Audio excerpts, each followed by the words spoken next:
Besides coal and natural gas, oil is a type of fossil fuel widely used as an energy source.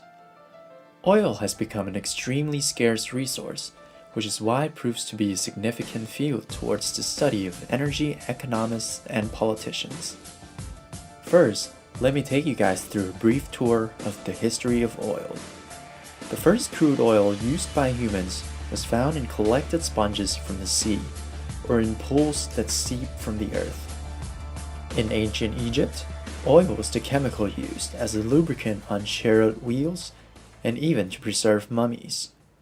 The Assyrians and Babylonians combined asphalt with fibers and sand to create building blocks, dams, and roads over 5,000 years ago, and had a growing petrochemical industry using petroleum for paints, adhesive, waterproofing, and for rodent and insect repellent.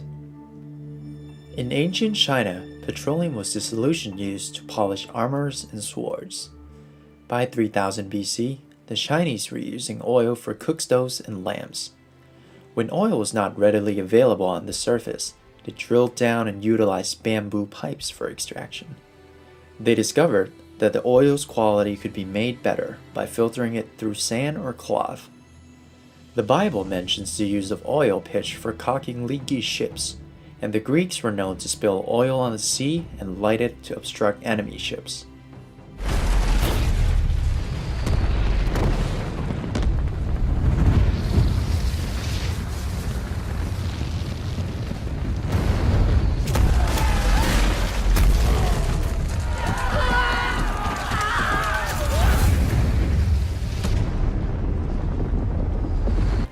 Later in history, the Mayans created an ointment for priests' bodies and burned it in religious rituals, as well as using it for fuel in fires. The Mongolians used arrows dipped in oil to set fires during their campaigns in the Middle East and Central Asia. Americans use oil as a cure-all and for protecting the skin from external elements like the sun, rain, and wind. Although some of these uses, like mummy preservation, have been abandoned, crude oil products are still widely used as lubricants, for road building, and as petrochemical feedstocks. A noteworthy thing about the history of energy is the consistency of fuel use even from the earliest times. They provided heating, cooling, communication, transportation, light, lubrication, mechanical power, and materials for war. Therefore, while many of the basic needs remain unchanged, the means for providing them have changed, as humans have sought more efficient ways of satisfying these needs with improving technologies. Let's get into some of the economics of oil. Unlike coal or windmill, the market characteristics for oil lean heavily towards monopoly rather than perfect competition. With such market power, firms have the incentive to operate where marginal costs equal marginal revenues. They will produce below the socially optimal level and charge a high price, earning more economic profit and creating some deadweight loss to society. John Rockefeller developed the first monopoly out of the oil boom incident that started with the initial U.S. oil strike in Twittsville, Pennsylvania in 1859. After establishing the Standard Oil Company in Cleveland, Ohio in 1870, he was able to inhibit his competitors and drive them out of the market. By 1880, he had control over 90% of the U.S. oil product market. After Rockefeller came the Seven Sisters, the 7 large multinational oil companies, comprising of Esso, Mobil, RD Shell, Texaco, Gulf, SoCal, and BP. Following the Seven Sisters came OPEC. All of these entities display examples of market power in the oil industry. According to The Economist, OPEC, Organization of the Petroleum Exporting Countries, is an international organization and economic cartel whose mission is to coordinate the policies of the oil-producing countries. The aim is to secure steady income to the member countries to collude in influencing world oil prices. OPEC is an intergovernmental organization that was formed at the Baghdad Conference on 10 to 14 September 1960 by Iraq, Iran, Kuwait, Saudi Arabia, and Venezuela. Qatar later joined in 1961, Indonesia and Libya 1 year later, United Arab Emirates in 1967, Algeria in 1969, and Nigeria in 1971. From December 1992 until October of 2007, Ecuador suspended its membership. Indonesia left OPEC in 2009 because it ceased to be a net exporter of oil. It just wasn't able to fulfill the demand of the domestic needs, as growth in demand overpowered the output. OPEC released a statement in 2008 confirming Indonesia's withdrawal, noting that it regretfully accepted the wish of Indonesia to suspend its full membership in the organization, and recorded its hope that the country would be in a position to rejoin the organization in the not-too-distant future. Gabon suspended its membership in January of 1955 since it wasn't able to meet the $2 million membership fee, and also realized that it needed to produce more oil than it was permitted to under the quota governed by OPEC. Essentially, OPEC was organized to resist the pressure from the aforementioned Seven Sisters to reduce oil prices and tax payments to the producing nations. The headquarters of OPEC was located in Geneva, Switzerland, before moving to Vienna, Austria on September 1st, 1965. OPEC was established at a time when the international oil industry was dominated by these 7 oil companies. You might be wondering how OPEC publicly established their cartel, manipulate these prices without running into any legal issues. Well, OPEC states that there's a right for all countries to exercise sovereignty over their natural resources. Since OPEC is an organization of countries, not oil companies, these state nations have sovereign immunity towards their actions, so that OPEC is not directly subject to regular antitrust laws. Although OPEC is one of the world's largest cartels, it's not only recognized as a legal entity, it's even protected by US foreign trade laws. In 1970, OPEC began to gain traction, and US oil production peaked during a bull market. OPEC was able to rapidly raise oil prices during the 1970 oil crisis, in response to US aid to Israel during the Yom Kippur War.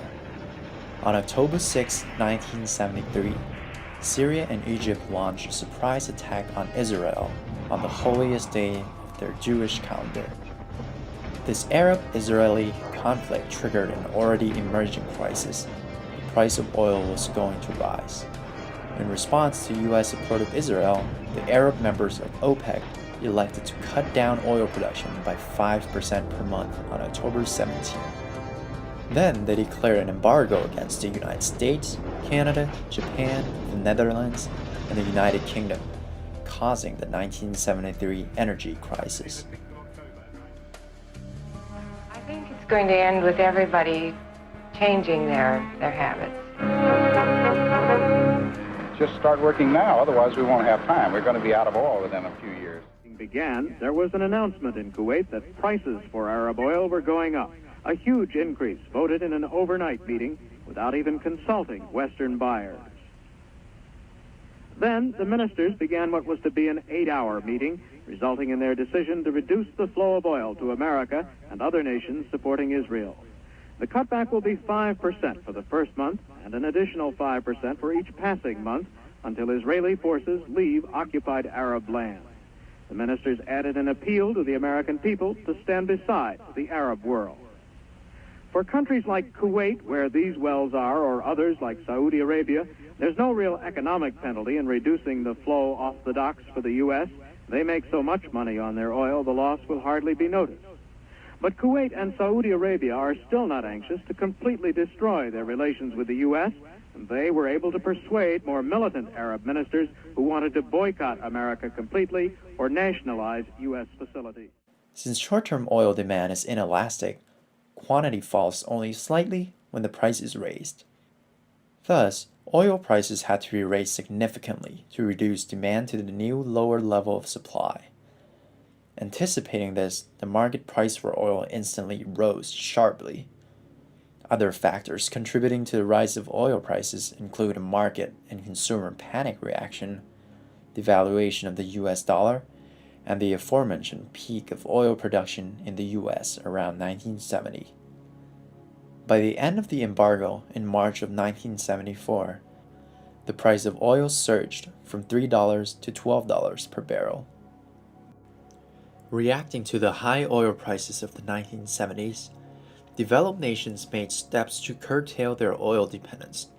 Utilities converted to natural gas, coal, or nuclear power, where governments initiated multi-billion-dollar R&D programs to develop various substitutes for oil. In the 80s, oil was permitted to rise before the adverse side effects of higher prices caused demand and eventually price to fall.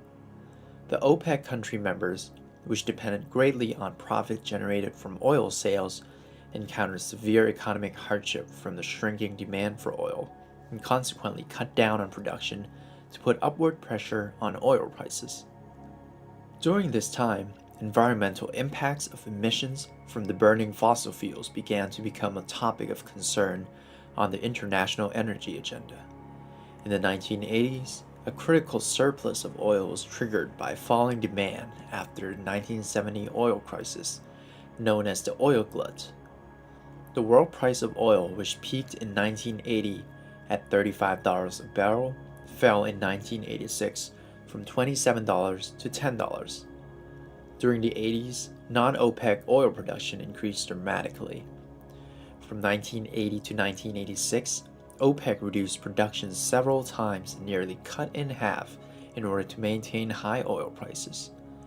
Yet despite these efforts, its production was surpassed by non-OPEC countries by 1981. OPEC had seen its share of the world market drop to 30% in 1985 from 50% during the 1970s. In February of 1982, OPEC's production, which had previously peaked in 1977, was at its lowest level since 1969. Non-OPEC countries were supplying most of the West's imports at that time. In response to falling revenues, Saudi Arabia had shrunken the size of quotas to restrict supply and boost prices. When other OPEC country members failed to comply, Saudi Arabia dropped production from 10 million barrels per day in 1980 to just a quarter of that level 5 years later. However, this proved to be ineffective, so Saudi Arabia reversed its action and flooded the market with cheap oil, causing prices to plummet to less than $10 per barrel. Countries in OPEC that had previously failed to comply to quotas began to limit their production in order to shore up the prices. Oil prices remained relatively low with a sideways downward trend, with the exception of the Gulf War in 1990 and 1991. At lower price levels, demand rose and non-OPEC supply fell. The OPEC share of world oil production improved, as did its sales. Oil demand growth remained strong, and discipline within OPEC remained reasonably intact until 1996. Continued growth in production in 97 and early 98 was largely due to the quota violations or cheating, where Venezuela overproduced the most. Throughout the 90s, OPEC exceeded its production ceiling by over 1 million barrels per day. This, along with the drop in world demand for oil due to the Asian financial crisis, among other reasons, caused prices to drop again below $12 a barrel in 1998, leaving huge budget deficits and desperate need for funds. In early 1999, the tide started to turn, as a new president was elected in Venezuela, and under his leadership, OPEC cooperated to cut production. Gradually, the Asian macroeconomy recovered. Low oil prices had taken their toll on high-cost producers. The market tightened, putting upward pressure on oil prices to over $20 per barrel during 2000, with a mean of $30. Oil prices $25 after the U.S. World Trade Centers were attacked on 9/11 in New York City. Prices averaged around $26 for that year. Responding to warfare and low prices leading up to the Gulf War in 1990, Saddam Hussein, the president of Iraq, suggested that OPEC ought to raise world oil prices, financially aiding all OPEC country members. However, the separation of OPEC member nations sparked by the Iraq-Iran War and the Iraq-Kuwait War caused a severe lack of cohesion of OPEC. Oil prices began to fall dramatically, and after remaining steady at around $15 a barrel in the late 1990s, OPEC reunited in cutting down on oil production beginning in 1998. Prices gradually recovered. After holding the first OPEC summit in 25 years in the year 2000, three major events caused oil prices to surge far above the targeted level by OPEC: the 9/11 attacks against the United States, the following invasion of Afghanistan, and the invasion of Iraq in 2003. In the 2000s, a combination of factors pushed up oil prices, even as supply remained high. Prices rose to then record highs in Q2 of 2008, before falling sharply in response to the 2008 financial crisis. To conclude, OPEC is a cartel involving 12 member countries from Africa, South America, and the Middle East, with the goal of controlling oil prices and quantities. These countries have agreed to abide by certain oil production quotas to manipulate world oil prices.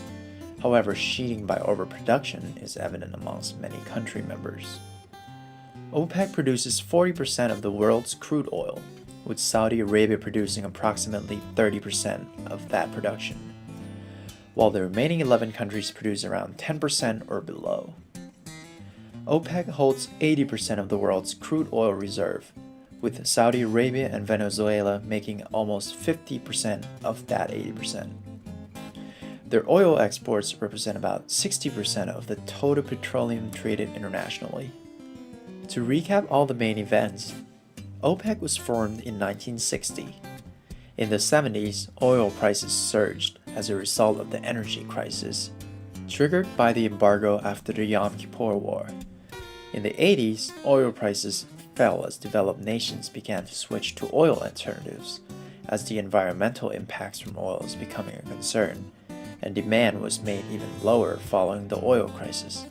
OPEC nations were in a difficult place. The 1990s is where oil prices went through a series of boom and bust cycles, as the Gulf War triggered a price spike early in the decade, before the mid-90s, where several countries were sheeting their quota, and prices fell, in addition to the Asian economic crisis. In the early 2000s, OPEC successfully recovered prices by cutting down on production, but the 9/11 attacks caused price spikes beyond OPEC's ideal target price. As you can probably see, OPEC has a significant impact on the world oil prices by constricting or expanding the supply of oil, while external factors like economic crises, environmental policies, and warfare influence the world oil prices by a rise or fall in demand. Yet oil prices still go through these volatile cycles, even with the stabilization we have from OPEC.